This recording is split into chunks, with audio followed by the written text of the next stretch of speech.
कि रामायण महाभारत देश में हुई नहीं।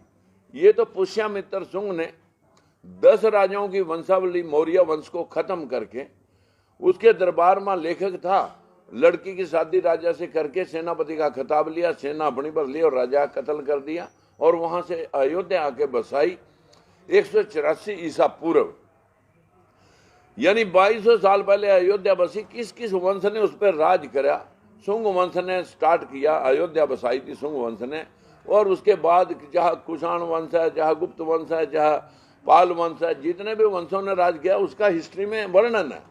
वहां कहीं राम की जो अयोध्या बसने से पहले, अब जब अयोध्या में जन्म हुआ तो उससे अयोध्या बसने से पहले तो राम नहीं आए होंगे, लेकिन हकीकत में पूरे देश के अंदर 4 करोड़ मंदिर हैं। देश के अंदर वर्ल्ड लेवल की 4 यूनिवर्सिटियां हैं नहीं। 15 लाख करोड़ रुपए का बजट हर सालाना लोगों की जेब से उठ करके मंदिरों में चला जाता है। और अब तो सरकार कह रही है कि मंदिरों के महंतों को उनको तनख्वाह भी दी जाए। देश के अंदर अगर सरस्वती लक्ष्मी पूजा से धन और ज्ञान आना था तो फिर वो सारा हमारे भारत देश में आना चाहिए था। वो जो इधर Canada, America, Australia, Dubai, Japan, चीन, रूस, वो धन तो सारा वहां चला गया, ज्ञान सारा वहां चला गया। जितने मोबाइल, लैपटॉप या जितने भी टेक्नोलॉजी है वो सारी जापान की है 70% देश में, दुनिया के अंदर। चीन तो मल्टीप्लाई करके सारे विश्व के बाजारों में उतरा पड़ा है।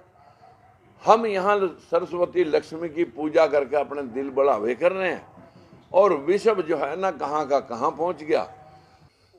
हम चाहते हैं कि देश के अंदर इतने देवी देवता 33 करोड़ थे, सारे बार ये देश गुलाम होया, कभी मुगलों का, कभी आर्यों का, कभी अंग्रेजों का। इसी पर चीन के आक्रमण है, इसी के ऊपर जो है ना सारे आक्रमण इसी पे हुए। वो क्यों हुए कि यहाँ के लोगों ने पत्थरों की पूजा करवा दी, पेड़ों की पूजा करवा दी, नदियों नालों की पूजा करवा दी, गरुड़ों घुगियों की पूजा करवा दी, मानसिक गुलाम बना दिए। और ये मानसिक गुलामी ही इस बैकवर्ड के 85% लोगों को पशु बना करके इस्तेमाल वो लोग, चालाक लोग कर रहे हैं, जो लोग हुनरमंद हैं कि किसको कैसे गुमराह किया जा सकता है। यहाँ पर 2 विचारधाराएं हैं, एक अंबेडकरवादी बराबरी की विचारधारा, एक मनुवादी विचारधारा, जिसमें कुछ लोगों को बाकियों को नीच बनाना है और मुट्ठी भर श्रेष्ठ बनने हैं। कौन से हवाई जहाज और इन्होंने लोगों ने वो बना दिए लैपटॉप और टीवी, मोबाइल, जिससे हम उनको श्रेष्ठ माने।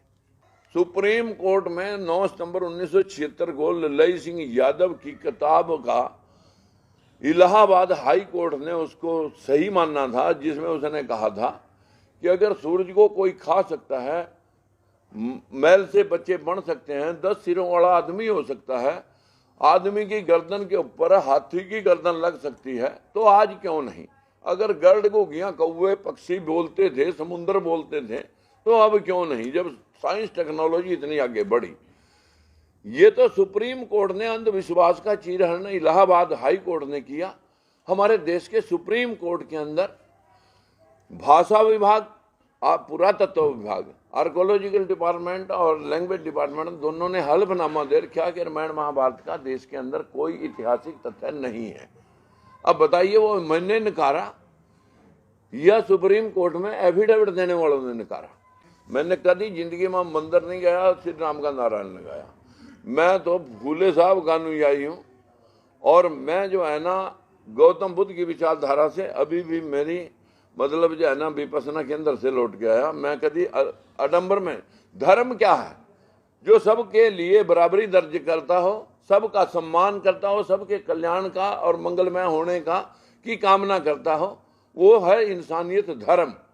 जो गौतम बुद्ध ने दुनिया को पंचशील दी, विश्व के 80 मुल्कों में आज गौतम बुद्ध को माना जाता है।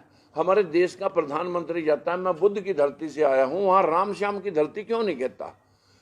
हमारे देश के अंदर पंचशील जो थी वो विश्व के 80 कंट्री मान रहे हैं।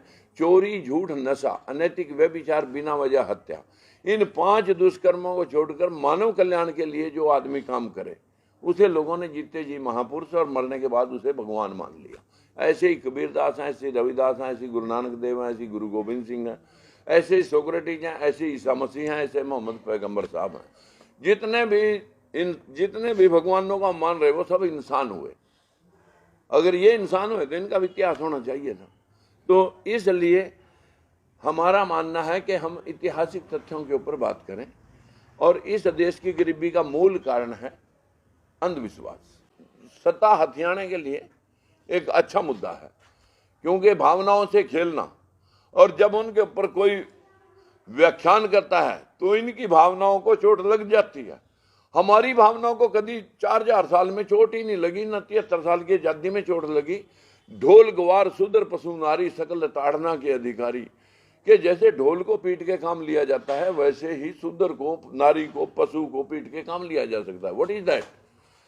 फिर दूसरी बात, पूज्य विपर चाहे गुणहीना, मत पूज्य शूद्र को चाहे गुणहीन। कितना भी गुणवान हो, शूद्र पूजनीय नहीं है। सिर्फ पूजनीय वो है जो ब्राह्मण कुल में पैदा हो गया, चाहे कितना भी मतलब गुणहीन क्यों ना हो। बताइए क्या शास्त्रों ने की, इंसानों ने लिखे ये शास्त्र अपने पक्ष को रखे।